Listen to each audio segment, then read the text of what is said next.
My self Ashutosh Sharma. Welcome to my YouTube channel. आज के lecture पे हम देखेंगे वैल्यूएशन ऑफ इन्वेंट्री में FIFO, how to calculate FIFO. FIFO means first in first out. What is the full form of FIFO? First in first out. Actually first in first out एक तरह का closing stock निकालने का valuation method है। मतलब हम closing stock कैसे find करें। क्लोजिंग स्टॉक, ठीक है, किसी भी बिजनेस में या किसी भी मैन्युफैक्चरिंग कंपनी में या जहां पे भी हमारा ट्रेडिंग्स होते हैं उनमें ओपनिंग और क्लोजिंग स्टॉक निकाला जाता है। ओपनिंग तो चलो ठीक है, ओपनिंग समटाइम्स दिया भी रहता है, नहीं भी दिया रहता है, लेकिन क्लोजिंग स्टॉक फाइंड करना पड़ता है कि क्लोजिंग स्टॉक कैसे निकाला जाए। सो क्लोजिंग स्टॉक निकालने के बहुत सारे मेथड्स होते हैं जिसको हम लोग बोलते हैं, एक तरह का मेथड हमारा फीफो, ठीक है। एक सबसे पहला मेथड होता है हमारा फीफो, फुल फॉर्म है फर्स्ट इन फर्स्ट आउट। अब ये कहाँ पे एप्लीकेबल है? अगर थोड़ा सा दिमाग लगाया जाए, थोड़ा सा लॉजिक लगाया जाए, तो फर्स्ट इन फर्स्ट आउट किस गुड्स पे एप्लीकेबल होता है? बेसिकली इन्वेंट्री का मतलब क्या होता है? इन्वेंट्री को हम लोग बोल सकते हैं कोई स्टॉक्स, या उसको स्टॉक्स के नाम से बोल सकते हैं, या कोई गुड्स बोल सकते हैं, या कोई कमोडिटीज बोल सकते हैं, या फिर कोई आइटम्स बोल सकते हैं उसको, ठीक है। तो ये सब बेसिकली इसका नाम होता है इन्वेंट्री। इन सभी चीजों को हम लोग इन्वेंट्री का नाम देते हैं। अगर हम इसको स्टॉक्स बताएं, ठीक है, अगर हमने इसको स्टॉक्स बताया तो स्टॉक्स एक तरह का हमारा दूसरा नाम उसको यूज कर सकते हैं मटेरियल करके। और आपको पता होगा मटेरियल्स बेसिकली तीन तरह के होते हैं। एक होता है रॉ मटेरियल, एक होता है वर्क इन प्रोग्रेस मटेरियल मतलब सेमी फिनिश गुड्स, और एक होता है फिनिश गुड्स। इन सभी को हम लोग इन्वेंटरी बोलते हैं, ठीक है। सो इन्वेंटरी उसी चीज का मतलब मटेरियल्स का हमको क्या निकालना है? क्लोजिंग वैल्यूएशन या क्लोजिंग स्टॉक बोल सकते हो, ठीक है। तो क्लोजिंग स्टॉक कैसे फाइंड करते हो, उसके लिए सबसे पहला मेथड हम सीखेंगे फीफो। आज के हमारे लेक्चर में हम सिर्फ सीखेंगे फीफो मेथड कि how to calculate FIFO method, ठीक है। सो फीफो बेसिकली कौन से मटेरियल्स के लिए यूज होता है, मतलब कहाँ पे हम फीफो मेथड्स या किन जगह पे हम फीफो मेथड्स का यूज करके क्लोजिंग स्टॉक का पता लगाएं। तो बेसिकली ऐसे गुड्स पे जो जल्दी खराब हो जाए, पेरिशेबल, मतलब ऐसा गुड्स जहां पे जो बन रहा है या प्रोड्यूस हो रहा है या परचेस कर रहे हैं, वो गुड्स ऐसा होता है जहां पे जल्दी खराब होने का उसका चांसेस होता है। द सुइटेबल फॉर पेरिशेबल और टाइम सेंसिटिव गुड्स, मतलब ऐसे गुड्स जो जल्दी खराब होने वाले रहते हैं, पेरिशेबल का नाम देते हैं उनको। फॉर एग्जांपल आपने कभी देखा रहेगा एग्जांपल्स में, या फिर आपने कभी देखा रहेगा जो वड़ा पाव बनाते हैं, ठीक है, वड़ा पाव बनाते समय जब वो बनाते हैं, द कंज्यूमर डिमांडेड, और जो बनाता है वो खुद ही क्या करता है, ताजा ताजा बनाएगा और ताजा ताजा बेचेगा। मतलब फर्स्ट बनाया और फर्स्ट ही उसको सेल करेगा। ऐसा नहीं कर सकते कि फर्स्ट बनाया उसको स्टोर करके रखेगा और लास्ट में बेचेगा, ऐसा नहीं कर सकते, ठीक है। तो जो गुड्स जल्दी खराब होने रहते हैं, तो एक हो गया आपका वड़ा पाव का एग्जाम्पल। दूसरा हो सकता है आपका मेडिसिन, कि जो मेडिसिन जल्दी बनते हैं या फर्स्ट बेसिस पे बनते हैं, उन्हीं को फर्स्ट बेसिस पे सोल्ड भी किया जाता है।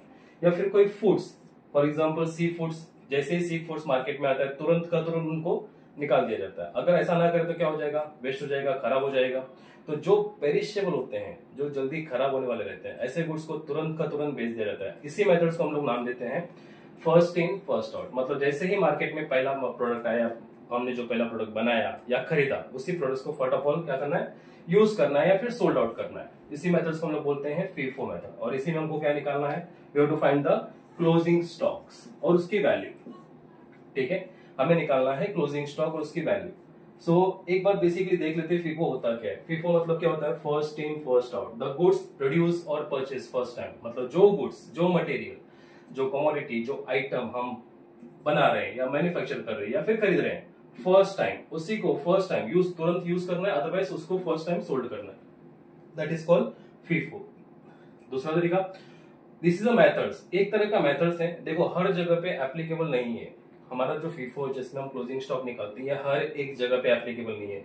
ये सिर्फ ज्यादातर कहाँ पे फोकस होता है? जो पेरिशेबल आइटम्स होते हैं उन जगह पे जैसे ही माल आता है उसी को तुरंत का तुरंत बेच देते हैं, उसी जगह पे ये फीफो एप्लीकेबल होता है। दूसरे तरीके में दूसरे बिजनेस कंसर्न में अलग अलग मेथड्स यूज होते हैं। For example weighted average method. After FIFO we will start the weighted average method, ठीक है। तो first of all we have to concentrate on how to calculate closing stock under the FIFO method. So ये एक तरह का method है जिसको assumes किया जाता है। क्या अज्यूम्स रहता है इसमें? Oldest inventory is used up to first. Oldest मतलब तुरंत का तुरंत आया, जैसे ही आया उसको फटाफट यूज करना है, मतलब फर्स्ट बेसिस पे यूज करना है। It is practical for business dealing with the perishable goods. Perishable, अभी मैंने आपको बताया कि पेरिशेबल क्या होता है। ऐसे गुड्स जो तुरंत का तुरंत खराब होने वाले रहते हैं, मतलब जिनका टाइम पीरियड ज्यादा नहीं होता, तो ऐसे गुड्स को हम लोग बोलते हैं पेरिशेबल गुड्स। और item that can be obsolete over the time, जो टाइम रहते ही वो जो आइटम्स है, जो मटेरियल्स वो खराब होने वाले रहते हैं, तो ऐसे ही मटेरियल्स को तुरंत का तुरंत मार्केट में बेच दिया जाता है या यूज कर लिया जाता है, उसी मेथड्स को हम लोग बोलते हैं FIFO method.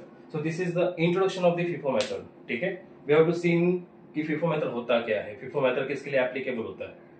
So after this we have to start some small practical कि फीफो मेथड कैलकुलेट कैसे करते हैं। ठीक है,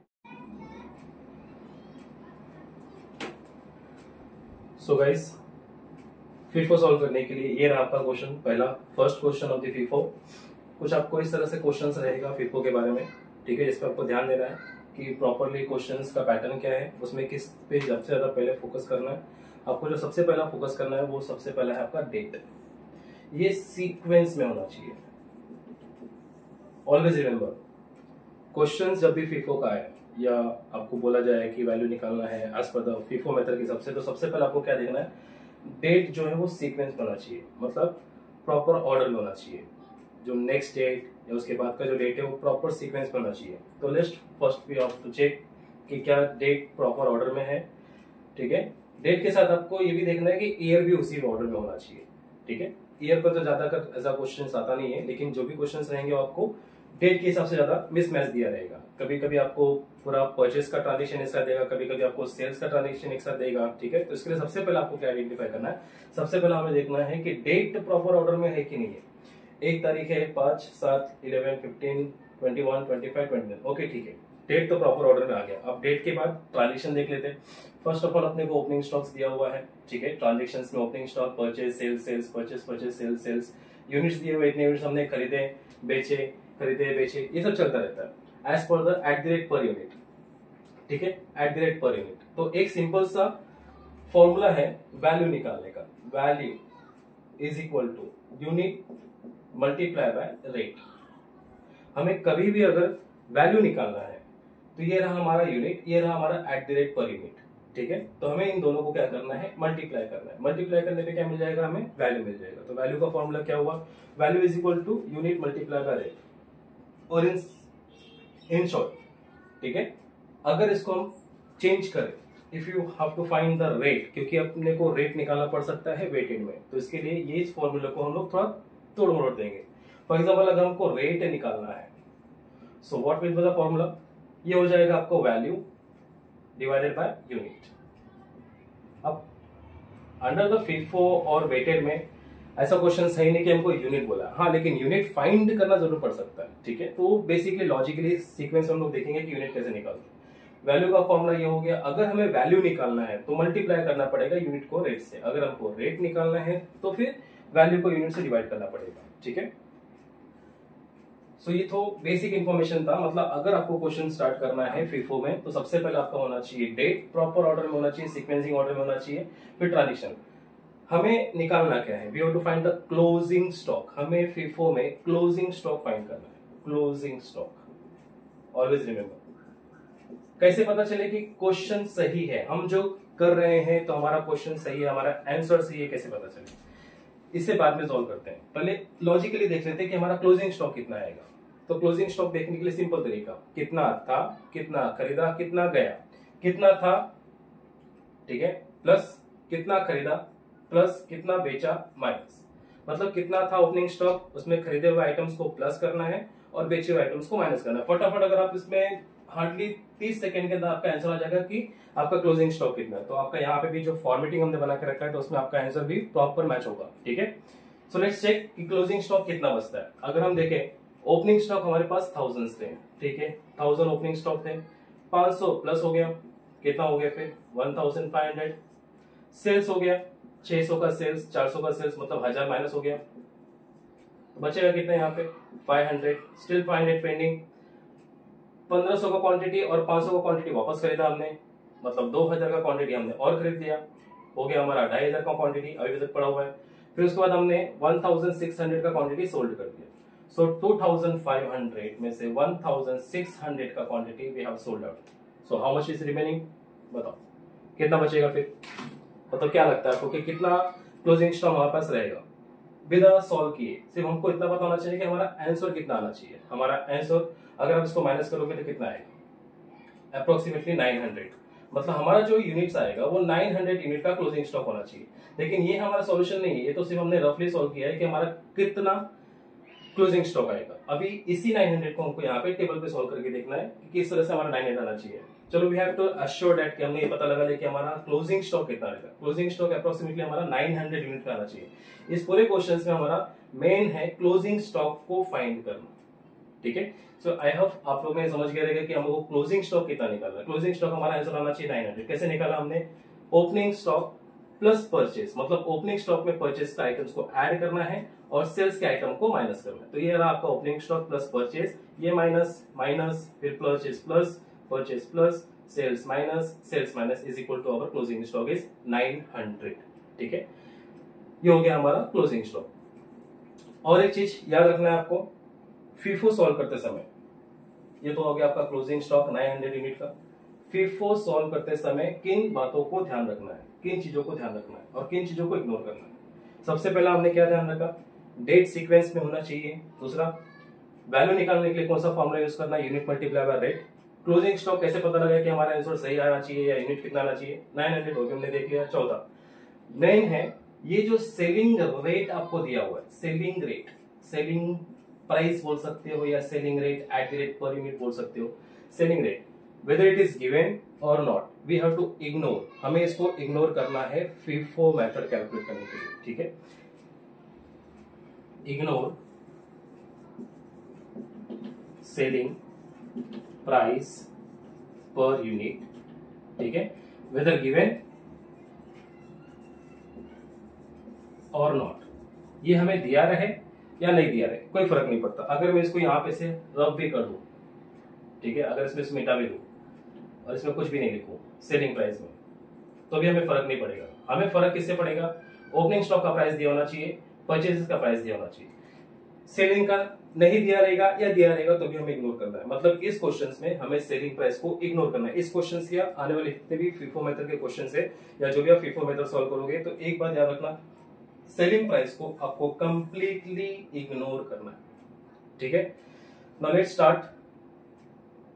चलो ठीक है, ये आपको याद रखने की जरूरत है। फॉर्मेटिंग कैसा रहेगा फीफो का, ये रहा आपका फॉर्मेटिंग। फर्स्ट कॉलम रहेगा आपका डेट। नेक्स्ट है आपको 3 मेन कॉलम बनाना है, 3 मेन कॉलम में उसको 3 सब कॉलम में डिवाइड करना है। आपका पहला कॉलम रहेगा परचेस, दूसरा कॉलम आपका रहेगा सेल्स या तो फिर इशू बोल सकते हो। समटाइम क्वेश्चन में आपको सेल्स की जगह पे इशू दिया रहेगा तो समझ जाने का, वो अपना पर्सनल लेवल इशू नहीं, दैट इज कॉल्ड इशू मतलब सेल्स। ठीक है, तीसरा कॉलम जो रहेगा वो आपका बैलेंस रहेगा। बैलेंस मतलब कितना बचा हुआ है। ठीक है, सो उस 3 कॉलम को आपको सब 3 कॉलम में डिवाइड करना है। Unit, rate, value. अगर हम इसको ध्यान से देखें तो हमको वैल्यूज का एक फॉर्मूला मिलेगा। ठीक है, यूनिट मल्टीप्लाई बाय रेट करने पे क्या मिलेगा, वैल्यू मिलेगा। तो same unit rate value, unit rate value और unit rate value, this is the format of FIFO method.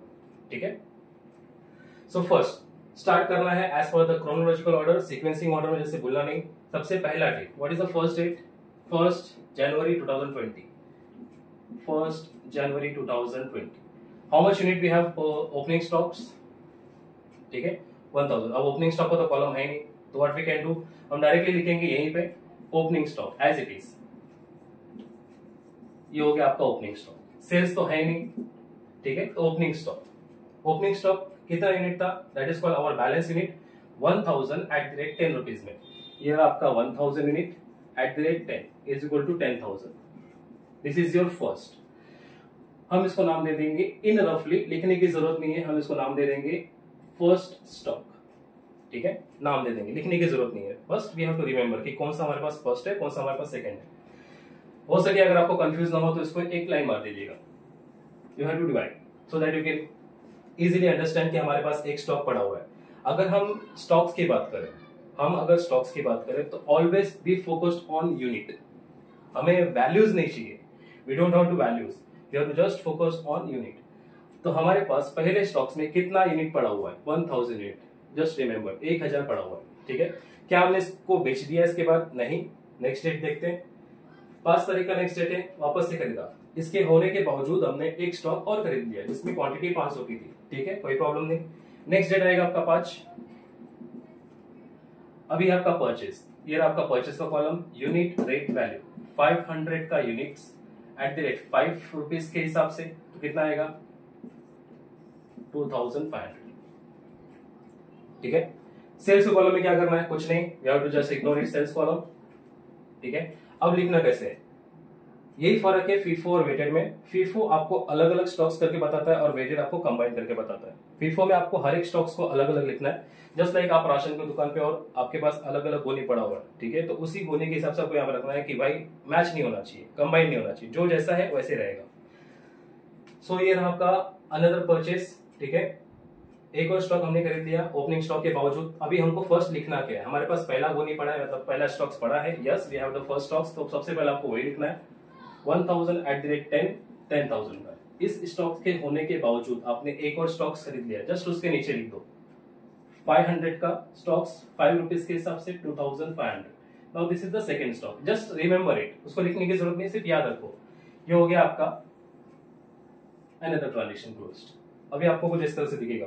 ठीक है, ये रहा आपका फर्स्ट ओपनिंग स्टॉक, उसके होने के बावजूद आपने दूसरा एक स्टॉक खरीद लिया 500 का stock. Now how much stocks we have, अभी हमारे पास कितने स्टॉक्स पड़ गए, पहले स्टॉक्स में 1000 क्वांटिटी, दूसरे स्टॉक्स में 500 क्वांटिटी। अब क्या होता है इसके बाद क्या हुआ, सेल्स 7 तारीख का सेल्स है। ठीक है, 7 जनवरी 2020 का सेल्स है। सेल्स है तो परचेस के कॉलम में कुछ नहीं आएगा।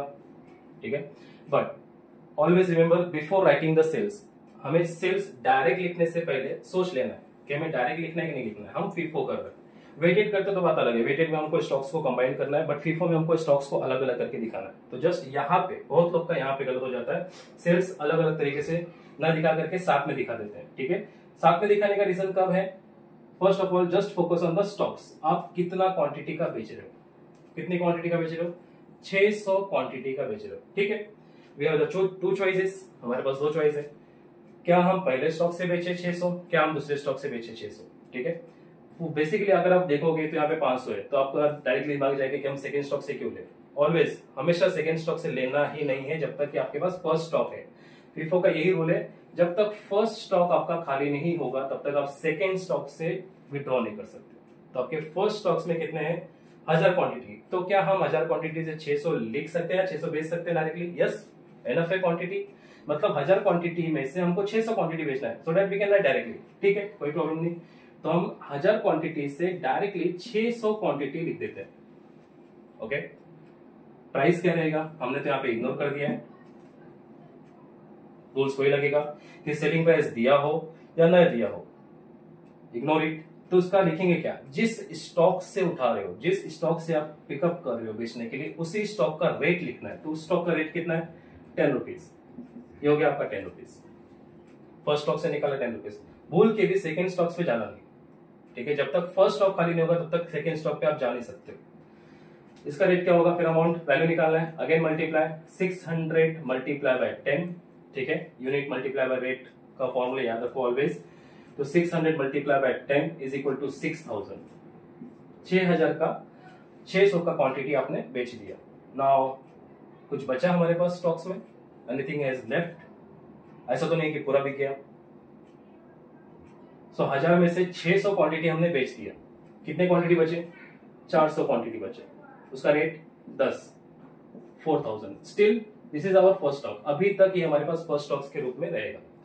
क्या सेकंड स्टॉक को हमने हाथ लगाया, कुछ उसको बेचने को निकाला, नहीं निकाला, कोई बात नहीं, उसके नीचे एज इट इज, उसको कुछ भी नहीं किया। ये हो गया हमारा second stocks. Now this is a sales transaction has done. ठीक है, तो ये रहा आपका सेल्स। अगर कोई डिफिकल्टीज आती है तो मैं आगे और क्वेश्चंस में इसको एक्सप्लेन करूंगा। ठीक है, तो नेक्स्ट ट्रांजैक्शन क्या है, 7 तारीख के बाद आता है अपना 11 तारीख। ऑलवेज सीक्वेंस ऑर्डर में जाना है, सीक्वेंस भूलना नहीं कोई भी। अगेन सेल्स है, 400 क्वांटिटी का सेल्स बोला है। ठीक है, कोई बात नहीं।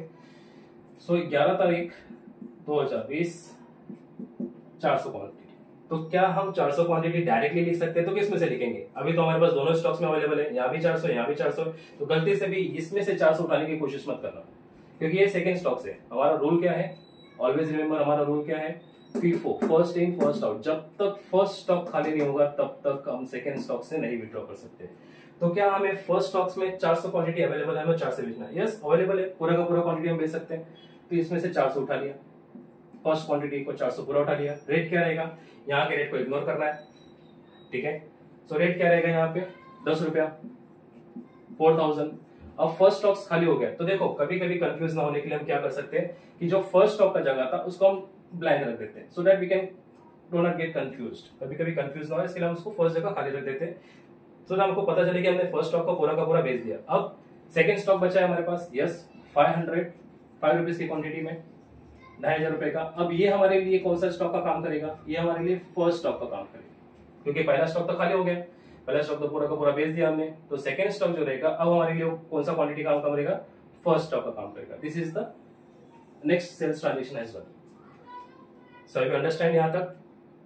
अगेन वी कैन रिवाइज कि सबसे पहले हमारे पास ओपनिंग स्टॉक था, ठीक है। ओपनिंग स्टॉक डायरेक्टली बैलेंस में लिखना है 1000 एट द रेट 10,000 की क्वांटिटी में, ये होगा हमारा फर्स्ट। देन परचेस किया हमने उसके नीचे, क्योंकि फर्स्ट स्टॉक ऑलरेडी हमारे पास ऑलरेडी अवेलेबल था, तो उसके बाद नीचे परचेस का क्वांटिटी।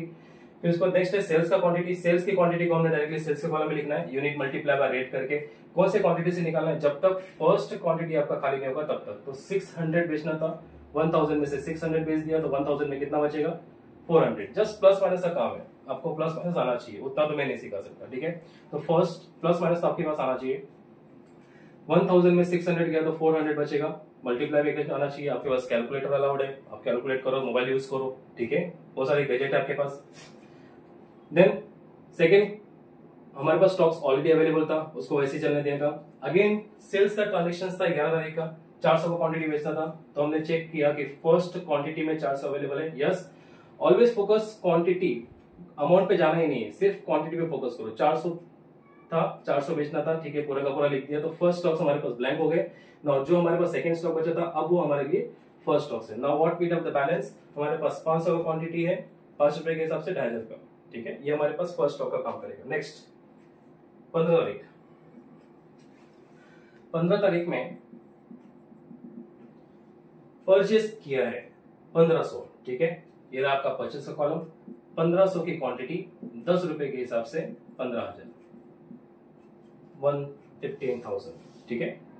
नाउ सेल्स में कुछ नहीं करना है, अब क्या करें, फर्स्ट कौन सा लिखे। नाउ जस्ट चेक हमारे पास कुछ बैलेंस पे पड़ा है क्या, यस हमारे पास बैलेंस में 500 का क्वांटिटी पहले से पड़ा हुआ है। फर्स्ट उसको लिखेंगे 500, 5 रुपीज के हिसाब से 2500 इज द फर्स्ट क्वांटिटी। उसके बावजूद होते हुए हमने 1500 को क्वांटिटी खरीदा, उसके नीचे 1500 10 रुपीज के हिसाब से 15,000, ये हो गया सेकेंड क्वांटिटी। अब हमारे पास दो स्टॉक्स पड़ गए, 500 का क्वांटिटी हमारे पास पहला स्टॉक रहेगा और 1500 का क्वांटिटी हमारे पास दूसरा स्टॉक रहेगा, ठीक है। नेक्स्ट 21 मल्टीप्लीकेशन, शायद आप लोग को आता रहेगा, आई थिंक सो आप लोग को मल्टीप्लीकेशन के करने की कोई डिफिकल्टीज नहीं होता रहेगा। ये अमाउंट कैसे आ रहा है, ये अमाउंट कैसे आ रहा है, always multiply, unit multiply by rate is equal to value, ठीक है। 21 अगेन परचेज, 500 की क्वांटिटी वापस से खरीदना है, ये हो गया 500 का क्वांटिटी, 6 रुपए के हिसाब से कितना आएगा, मल्टीप्लाई करके देखो, ठीक है, 3000। अब ये क्या करेंगे, सेल्स तो है नहीं, कैसे लिखेंगे, I hope so you can understand, आपके पास जवाब रहेगा अब कहां करने का है, कैसे करने का है। Just check the balance, balance में कितने स्टॉक्स पड़े हुए हैं, उसके बाद ही ये भी स्टॉक्स एंट्री होगी। बैलेंस में हमारे पास ऑलरेडी 2 स्टॉक्स पड़े हुए हैं, तो 2 स्टॉक्स के होने के बावजूद थर्ड स्टॉक के नाम पे इसकी एंट्री होगी। तो फर्स्ट एज इट इज वापस से लिखना है, कंटाना आएगा लेकिन लिखना पड़ेगा, we don't have choice. 2500 the first stocks, 15,000 का सेकेंड स्टॉक्स, इस दोनों के होने के बावजूद 500 का क्वांटिटी हमने खरीद दिया, 6 रुपीज के हिसाब से 3000 का स्टॉक्स। ना हमारे पास अभी 3 स्टॉक्स पड़े हुए हैं, 3 stocks we have left in balance. पहला स्टॉक्स में 500 का क्वांटिटी, सेकंड स्टॉक्स में 1500 का क्वांटिटी, थर्ड स्टॉक्स में अगेन 500 का क्वांटिटी, ठीक है। Let's check next. इसके बाद आता है हमारा sales, 25th interesting part, sales purchase column dash. अब सेल्स जैसे हमने पहले डायरेक्ट लिखा था, क्या चेक करके लिखा था कि भाई यूनिट्स में अवेलेबल है या नहीं है, उसी को चेक करके लिखना है। तो सेल्स है 1200 की क्वांटिटी, हमें 1200 बेचना है। हम डायरेक्टली 1200 लिखेंगे नहीं, ऑलवेज नॉट, कभी भी नहीं लिखना है 1200। अगर फीफो मेथड कर रहे हो तो हम 1200 डायरेक्टली नहीं लिख सकते, ठीक है। अवेलेबल चेक करो कितने स्टॉक्स में अवेलेबल है। सर ऐसा नहीं हो सकता कि हम डायरेक्टली 1500 से लिख सकते, हो सकता है, लिख सकते हो, चॉइस इज योर्स। गलत हो जाएगा, मार्क्स तुम्हारा कटेगा, ठीक है। सो इसके लिए just go through the name as the method. FIFO, first in first out. जब तक पहला स्टॉक खाली नहीं होगा तब तक आप सेकेंड स्टॉक्स में से नहीं ले सकते, या थर्ड स्टॉक से नहीं ले सकते, या डायरेक्टली लास्ट स्टॉक से नहीं ले सकते। जब तक पहला ऑर्डर खाली नहीं होगा, then second, then third, then fourth, ठीक है। सीक्वेंस में जाओ। तो हमें 1200 की क्वांटिटी बेचनी है। 1200 की क्वांटिटी बेचने के लिए हमारे पहले स्टॉक्स में कितना क्वांटिटी पड़ा हुआ है, 500 की क्वांटिटी। डायरेक्टली सोल्ड करो उसको। तो 500 की क्वांटिटी हमने पहले सोल्ड की। कितने रेट के हिसाब से, रेट नहीं चाहिए हमको, फर्क नहीं पड़ता रेट के हिसाब से, जिसमें से उठाया उसका रेट 500 रुपए का रेट, ये हो गया 2500। पहला स्टॉक्स खाली, जस्ट फॉर रिमेंबर, पहला स्टॉक खाली हो गया।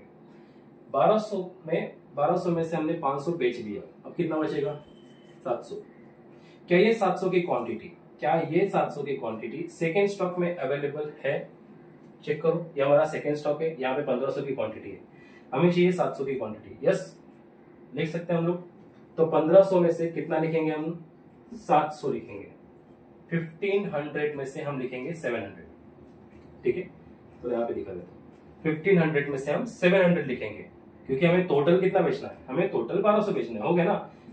500 प्लस 700 कितना हो गया, 1200, ठीक है।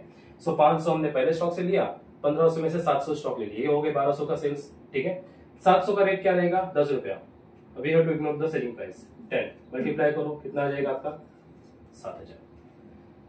पहला स्टॉक तो ऑलरेडी खाली हो गया था, ठीक है। पहला स्टॉक खाली हो गया तो सेकंड स्टॉक्स में कुछ बचेगा। यस, चेक करो।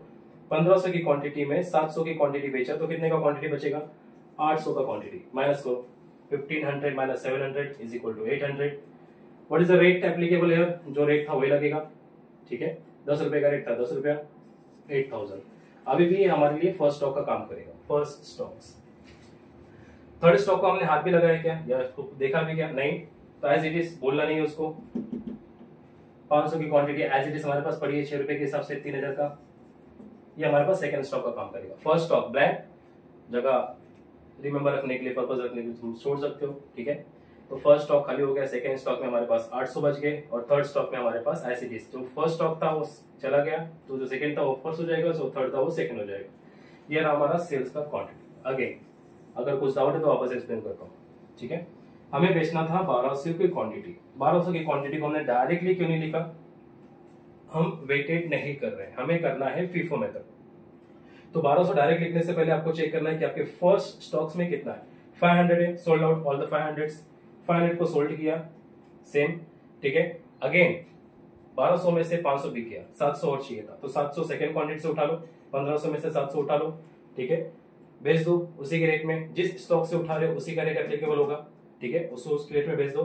फर्स्ट स्टॉक्स का जगह छोड़ दो क्योंकि वो बिक गया पूरा। सेकंड स्टॉक्स का जगह का अगर कुछ बैलेंस रहेगा तो लिख दो।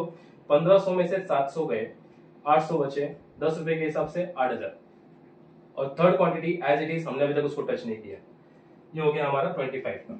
आफ्टर 25 29। आई होप यहां तक आपको समझ गया रहेगा, ठीक है। सो 29 अगेन सेल्स, और अगेन सेल्स है तो हमारे पास 400 की क्वांटिटी हमको बेचनी है, 400, जस्ट 400, ठीक है। क्या हम 400 लिख सकते हैं, आई होप अंडरस्टैंड, लिख सकते हैं, क्योंकि हमारे पास अभी हमारे पास फर्स्ट स्टॉक्स में कितने अवेलेबल है, 800। ये हमारा फर्स्ट स्टॉक है ना, 800 अवेलेबल है, तो हमको 800 में से कितना बेचना है, सिर्फ 400 बेचना है। रेट क्या रहेगा, जस्ट इग्नोर द रेट, यहां से उठाना है 10 रुपए के हिसाब से, 4000। क्या हमारे पास अभी भी स्टॉक्स में पेंडिंग रहेगा, यस। 800 में से 400 बेच दिया तो कितने का क्वांटिटी रहेगा, 400 की क्वांटिटी 10 रुपए के हिसाब से 4000। ये हमारे लिए फर्स्ट क्वांटिटी का काम करेगा। सेकेंड क्वांटिटी को अभी तक हमने हाथ में लगाया, एज इट इज 500, 6 रुपीज के हिसाब से 3000 सेकेंड स्टॉक्स। अब जरा इसको फिगर आउट करो, हमने जब क्वेश्चन स्टार्टिंग में हमने जब क्लोजिंग स्टॉक फाइंड किया था, तो क्लोजिंग स्टॉक कैसे फाइंड किया था, just figure out the question करके ओपनिंग स्टॉक ऐड लेस करके हमने opening stock plus purchase less sales करके हमने जो फाइंड किए थे क्लोजिंग स्टॉक, वो क्लोजिंग स्टॉक 900 आ रहा था। तो क्या हमारा 900 आया? ये तो टोटल था ओवरऑल। क्या हमारा 900 आया? Yes 900। 400 plus 500 is equal to 900, ये हमारा आंसर है। अब यहाँ पे लिखना क्या है, जिस मंथ का आपका चालू है ट्रांजेक्शन, उसी मंथ का लास्ट डेट जनवरी है, लास्ट डेट 31 जनवरी, ठीक है। We have to write the closing stock, ठीक है, क्लोजिंग स्टॉक लिखना है। क्लोजिंग स्टॉक लिखने के बाद कितना बचा, आप जो चाहो तो दोनों को टोटल भी कर सकते हो और अलग अलग रख सकते हो। तो बेसिकली अलग अलग रखा करो, क्योंकि फीफो है, आगे और कंटिन्यू होगा। तो 400 और 500 अलग अलग रख दिया, 10, 6, 4000 और 3000। अदरवाइज और क्या कर सकते हो, आप डायरेक्ट लो कंबाइन में कर दो। क्या क्या कंबाइन होगा, यूनिट कंबाइन होगा और अमाउंट कंबाइन होगा। रेट कभी भी प्लस नहीं होगा, ठीक है, रेट को कभी भी प्लस नहीं करना, रेट है वो। यूनिट को प्लस कर दो, 900 आ गया, अमाउंट को प्लस कर दो, कितना आएगा, 700। ये रहा आपका क्लोजिंग स्टॉक।